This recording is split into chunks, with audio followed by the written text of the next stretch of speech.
Welcome to the Worthy House. I am Charles Haywood, the maximum leader of the Worthy House, and I am here to give you back your future. At the Worthy House, we offer reality-focused writings on a variety of topics, often on history, politics, and, in general, on human flourishing in the coming post-liberal West. Written versions of all Worthy House writings are available at our main site, theworthyhouse.com. Today we are reviewing Glass House, the 1% Economy and the Shattering of the All-American Town by Brian Alexander. Private equity has made me rich beyond the dreams of avarice. Yet private equity can be, as this book shows, a tool of the devil, a corrosive and destructive force in American life. Still, I do not think the story is as simple as Brian Alexander, the author of Glass House, would have it. The town in which he grew up, and which he profiles here, Lancaster, Ohio, has fallen far from its glory days, as have hundreds of similar towns across America. But the responsibility for that lies not just with the shady private equity companies that looted its largest employer, glass manufacturer Anchor Hocking, or with other elements of our rotten ruling class. It also lies with all of us, who bear more than some responsibility for the degradation of our towns and of ourselves. Although there are variations, in general, private equity refers to a certain type of investment firm. Those who manage the firm collect money from investors seeking high returns, and use that money, along with copious additional borrowed money, to buy private companies. They then seek to resell those companies at a higher value within a few years, thereby returning money to investors and more to themselves, while extracting money along the way. If done competently, those who manage private equity firms can become extremely rich, and they never become poor since they are not risking their own money. The risks are instead borne by the passive investors, the banks who lend money, and by the companies they buy. Think of those, in most cases, as a goose force-fed to massively increase its liver size. Time is short, and it rarely ends well for the goose. In my past life, I was a mergers and acquisitions lawyer.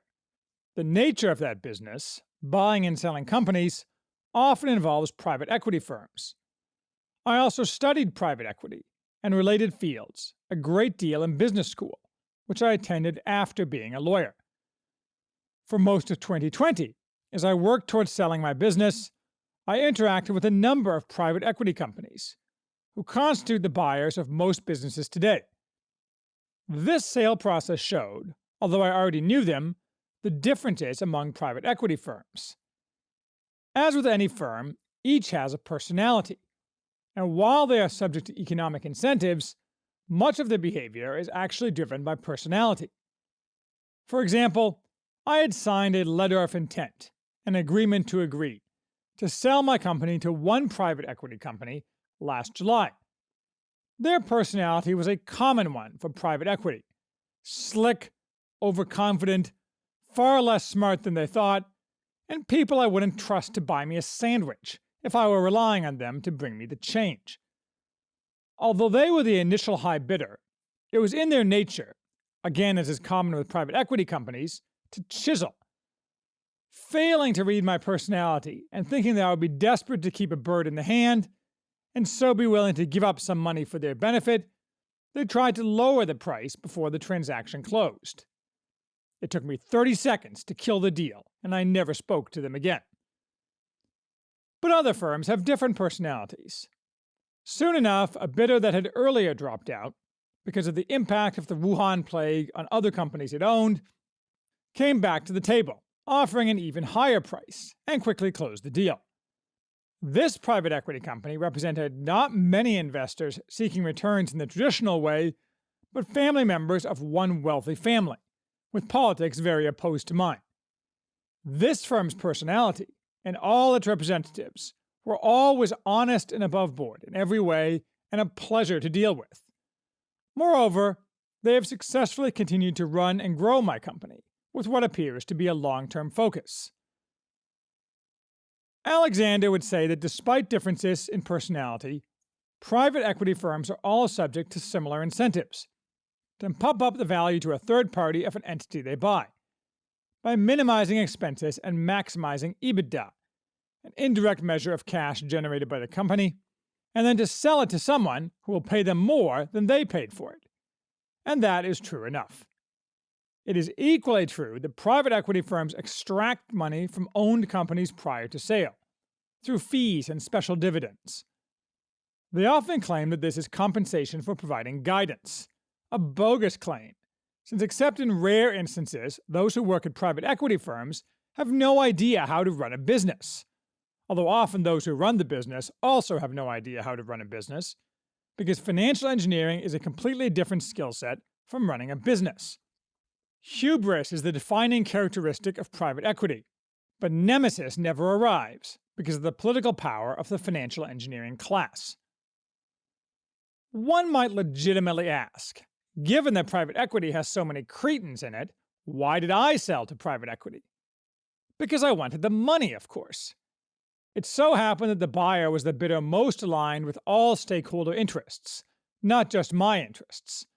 Although the shift from a firm run by a single man to one run by a larger entity necessarily results in some change, disadvantaging some stakeholders and advantaging others.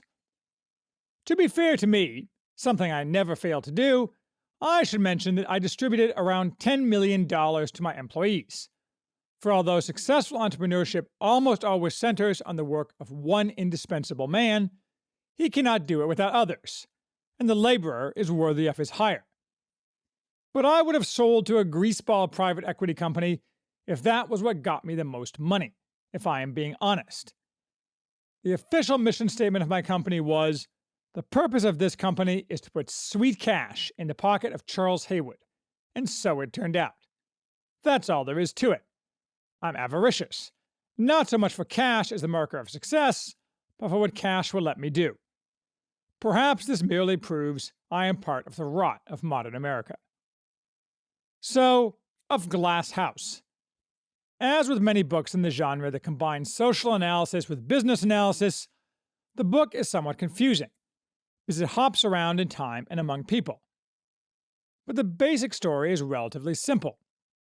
Once upon a time, glass manufacture, not of windows, but of articles, built the modern version of the town of Lancaster, which is some distance southeast of Columbus. The city has plentiful supplies of natural gas, which made it, starting in the late 19th century, an ideal place for glass manufacture, an energy-intensive process. The biggest of these glass manufacturers was, and the only one left in or near Lancaster is, Anchor Hocking. Through the lens of Anchor Hocking, Alexander concisely explains glass manufacture, a heavy industrial process requiring hard and dangerous work. This Lancaster was a successful town, and in many ways the image of America in the 1950s. A decade that we are told now was awful, but which was in reality an awesome decade, and the last decade before America hurtled into the pit. Any person in Lancaster could, with a modicum of hard work, have a more than decent life. He wouldn't be rich. Nobody was truly rich in Lancaster, nor were there sharp class distinctions.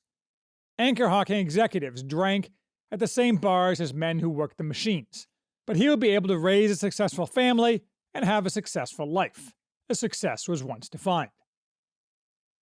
As with many companies, in the 1970s, Anchor Hocking ran into trouble. Some of that was the sclerosis that affected many American companies of the era, the result of decades of little competition. In 1982, Carl Icahn bought a block of stock in Anchor Hocking and threatened that he would try to replace management, that is, directors and officers. What he wanted was greenmail, to have management repurchase his shares at an above-market price, a practice that is bizarrely not illegal, though a special tax is now imposed on such payments, making them less common today. He got what he wanted, starting a cycle of Anchor Hocking being led around like a bull with a ring through its nose, by one investment firm after another. The Icahn episode demonstrates a key underlying structural problem with all corporate entities, what is called the agency problem, the separation between ownership and control. Those who made the decisions for Anchor Hocking, the officers and directors, were not significant owners, or owners at all in many cases. That means they made decisions with other people's money, and they could benefit themselves, here by keeping their jobs, at the expense of the owners, the stockholders. Managers say they act, as they are legally required, to benefit the stockholders, not to keep their jobs and perks. But that is at best a half-truth. Rare is the manager devoid of self-interest. The agency problem is an eternal challenge for any firm. But in a firm that needs reform, it ensures that reform is unlikely to come except under extreme pressure, often in the form of being bought by private equity. Whatever may be the deficiencies of private equity, as an owner, private equity firms take direct, immediate action to benefit the owner, largely removing the agency problem. This means that managers who are fat, lazy, and stupid stay in charge until private equity forces changes. This all-or-nothing approach tends to lead to undesirable outcomes for those who work for or rely on the continued stable existence of a company. Alexander mostly ignores it, but it is entirely true that American industry in the 1970s and 1980s had fallen behind and needed reform, living large off 2 decades of riding high and made resistant to pressure by the ever-increasing pie allowing everyone to do well. It is no surprise this led to complacence. That reaction is simply the default for most human creations, whether firms or governments. With the right leadership, complacence can sometimes be avoided, but that leadership is extremely rare. Such sclerosis was before extreme globalization and the ideology of free trade wiped out our industrial capacity, though lean and hungry foreign competitors already were starting to enforce some discipline in the 1970s. The classic example of this dynamic was the auto industry, whose lunch was eaten by the Japanese. Anchor Hocking, however, wasn't much subject to foreign competition. It's expensive to ship glass across the ocean, although Anchor Hocking did sell overseas, and some foreign glass, especially Mexican, competes in America, and had enormous amounts of difficult-to-replicate tacit knowledge, something Matthew B. Crawford writes very well about. Thus, while it no doubt had become somewhat inefficient, it continued to operate adequately, and spent money on necessary capital improvements while offering good wages and benefits to workers, and being closely tied to the continued success of Lancaster. It's hard to tell from this book, but there's no real indication that Anchor Hocking in the 1980s needed to do much differently than it already was. Icahn was looking for a quick buck, not to improve the company. Coincident with rising sclerosis among American firms, however, was the rise of libertarian economic ideas, epitomized by Milton Friedman, with his idea that the sole purpose of any firm was to make a profit for its stockholders. This was a rejection of the stakeholder view of corporate decision-making, in which the corporation is run for the benefit of all those with an interest in its success, in particular the employees, though this concept is too often stretched far from real stakeholders. I used to have quite a bit of sympathy with Friedman's idea, but it's become clear that such an imbalanced focus is one of the drivers of American economic decay. On the other hand, it's also true that the agency problem is real, that managers very commonly line their own pockets and protect their own jobs and perks, while lying that they are doing so for all the stakeholders. And more recently, a great many managers have destroyed enormous firm value for all stakeholders by using their firms to virtue signal with leftist agitation, another example of the agency problem, and the most pernicious one yet. The question, again, is where and how to strike the balance in deciding for whose benefit a firm should be operated. Certainly, we don't need total laissez-faire. The bizarre idea that many supposed conservatives advance, that corporations should be free to do what they want, even monopolistic ones that use their massive power to aggressively advance left-wing goals is just that, bizarre. It ignores that corporations, which are creatures of the state, are told all the time what they can and cannot do, but only to advance left-wing goals, like forcing small businesses to bake celebration cakes for homosexual weddings. The sooner this idea of keeping hands off corporate entities dies, the better. When I am in charge, corporations will work to advance, or at least not hinder, the societal goals of foundationalism, or they will be dissolved. And regardless of that, no giant corporations at all will be allowed, following Tim Wu's neo-Brandeisianism. As for Anchor Hocking, the next 4 decades of his history were one of decline, combined with endless financial engineering machinations. More investments by raiders who demanded short-term returns at the expense of all other stakeholders. Spin-offs that lined the pockets of a few. Declining quality and declining sales. Cutting investment in capital improvement in an attempt to raise cash flow.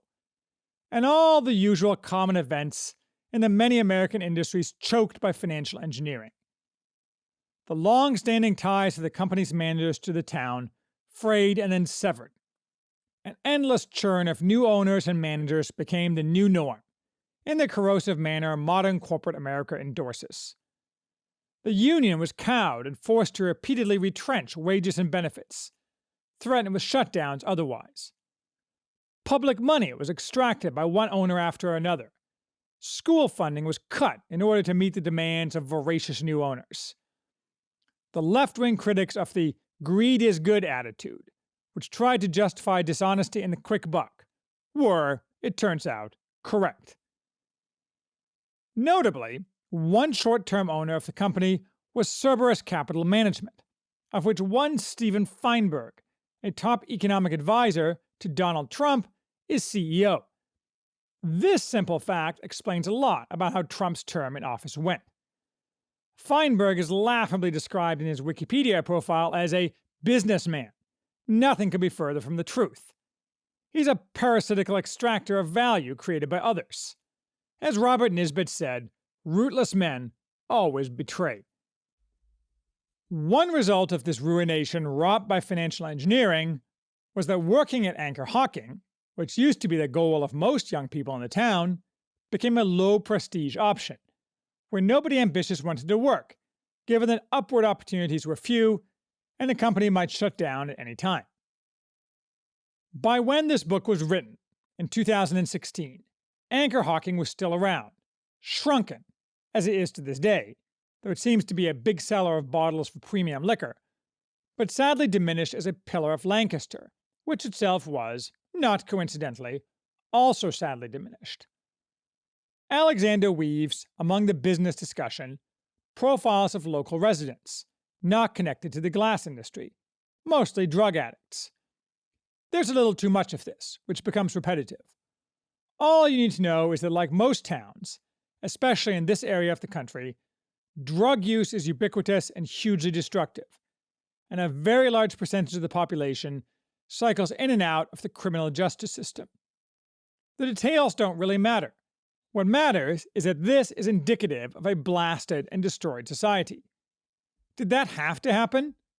Well, that's the question, isn't it? The root symptom of Lancaster-style societal destruction is the alienation and isolation that characterizes most of America today, even in economically thriving areas. From that follow numerous secondary harms. Alienation led to the destruction of the virtues that used to be the norm, and which were enforced by the community. Chief among those disappeared virtues were hard work and thrift.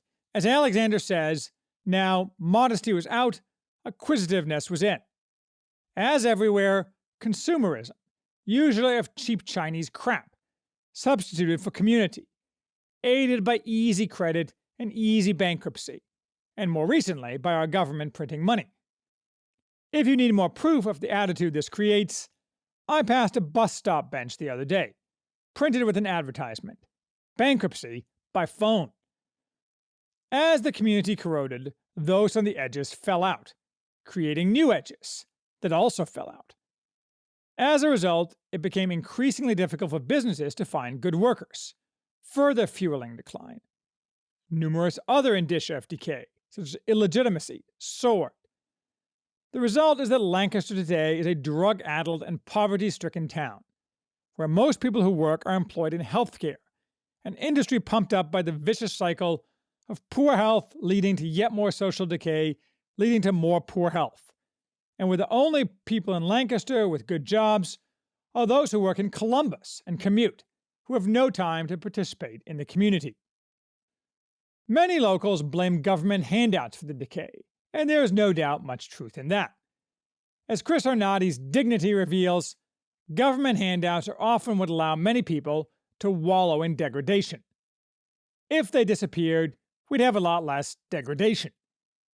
But even if there were no payments, and if Anchor Hocking and other employers paid the inflation-adjusted wages and benefits they paid in the 1960s, it's not clear it would be enough for people in Lancaster to lead the lives our consumerist culture demands they live. The deeper problem is societal expectations and change structures. The most important change structure is sex roles. A significant degree of our national fracture of community is the direct result of the poison of Betty Friedan and her ilk, and a huge percentage of alienation and atomization comes from mothers being employed outside the home. Aggressively stigmatizing such work and ensuring that no subsidies go to encourage it, rather the reverse, would go far toward restoring a decent American society.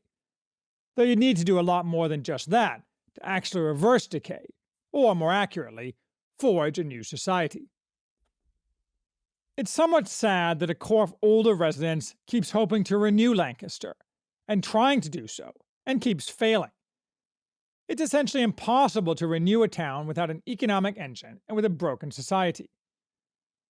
As Alexander notes at one point, a town that works is governed by a set of long-held rules and customs. In a world that celebrates emancipation and autonomic individualism, this evanesces and cannot be recaptured. I found it particularly interesting how Alexander profiles one young man, Brian Gossett, a fourth-generation employee of Anchor Hocking. Gossett rejects the system, by which he means the complex of pernicious societal drivers that creates dead-end lives for young people like him. He's employed, though he quits Anchor Hocking, and he's not a drug user, but he drifts, atomized within an atomizing society. This is the kind of young man who in another time would have been guided by his elders, and welcomed less autonomy and more community, but now is cast adrift, offered nothing but temptations. Yet, exemplifying the spirit that much of America fails to understand, that of J.D. Vance's Hillbilly Elegy, also set in Ohio, he and many others want to stay in Lancaster, which is their home. He just doesn't see a path forward. He's been betrayed by our ruling class, which runs the system. The solution, which he can't see, but he would no doubt endorse under the right circumstances, is to bring down the system. You can't go back. So what does that imply? Saying you can't go back is not the same thing as insisting that all the nightmarish social consequences of financial engineering are simply natural, the result of being part of a modern economy. Still, the type of sclerosis that affected American industry in the 1970s and 1980s is very real and largely inevitable. Although Joseph Schumpeter's idea of creative destruction is overstated and overvalued, it has a grain of truth in that change disciplines.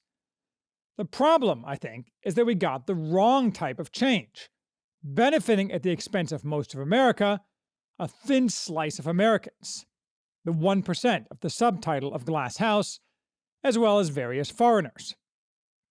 How to address this and try to move ourselves to a sounder, more broadly socially beneficial industrial economy that still allows America to move forward to a new dawn, assuming we also solve all the other problems we have, a big assumption.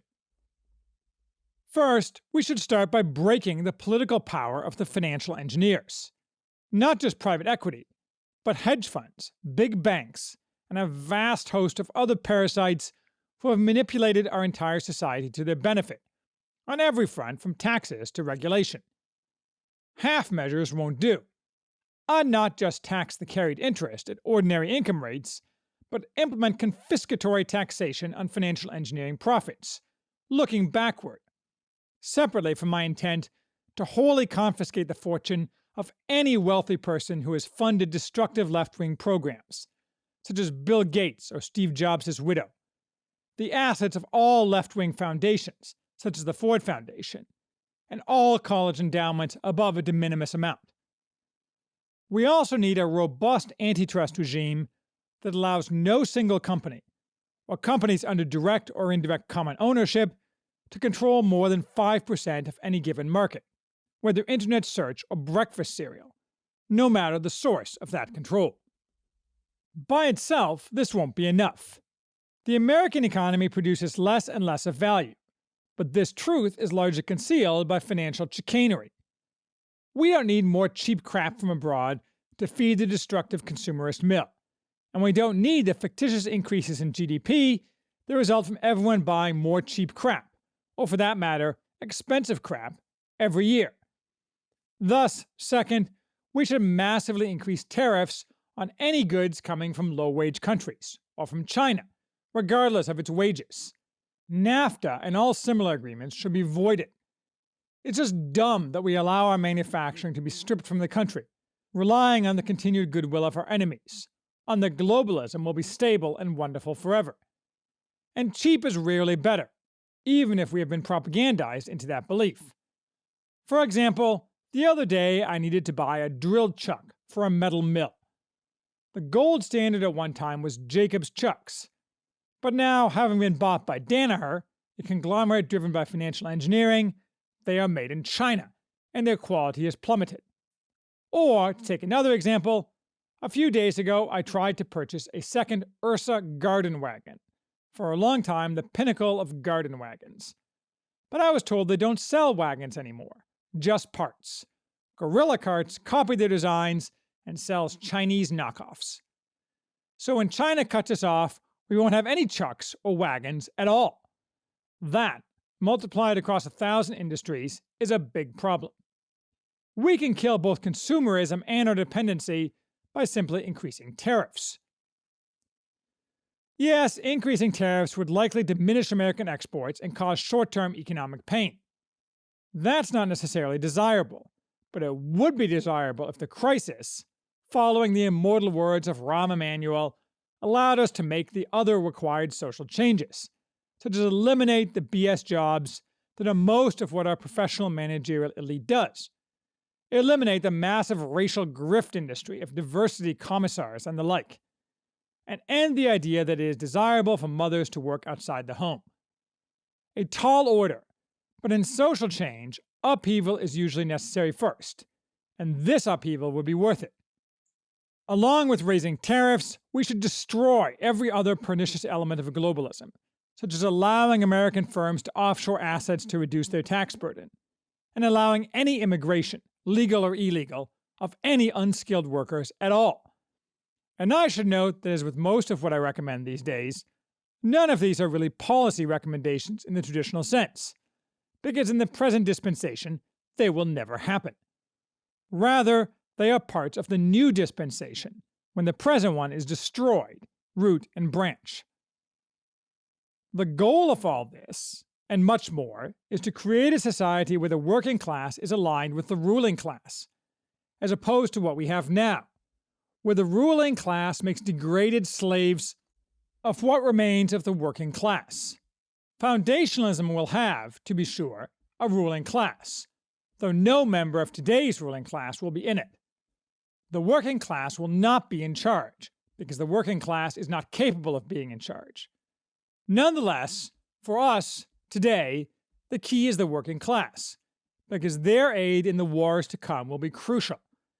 To prevent them choosing rightly, our overlords rely on sedating the working classes with consumerism, drugs, porn, and video games.